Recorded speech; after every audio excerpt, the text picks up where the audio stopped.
આગળ સમાચારમાં વાત કરીએ તો મહત્વપૂર્ણ સમાચાર સામે આવી રહ્યા છે તો મહત્વના સમાચાર પ્રાપ્ત થયા છે કહી શકાય કે ભાજપના રાષ્ટ્રીય અધ્યક્ષ ગુજરાતના પ્રવાસે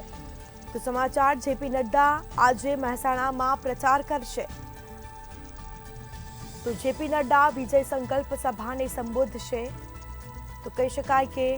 આજે સાંજે 6 કલાકે સભાનું આયોજન કરવામાં આવ્યું છે તો અવસર પાર્ટી પ્લોટ પાસે સભાનું આયોજન કરવામાં આવ્યું છે તો ભાજપના રાષ્ટ્રીય અધ્યક્ષ ગુજરાતના પ્રવાસે આજે સાંજે 6 કલાકે સભાનું આયોજન અવસર પાર્ટી પ્લોટ પાસે સભાનું આયોજન કરવામાં આવ્યું છે તો જેપી નડ્ડા આજે મહેસાણામાં પ્રચાર કરશે જેપી નડ્ડા વિજય સંકલ્પ સભાને સંબોધશે ભાજપના રાષ્ટ્રીય અધ્યક્ષ ગુજરાતના પ્રવાસે તો આજે સાંજે 6 કલાકે સભાનું આયોજન કરવામાં આવ્યું છે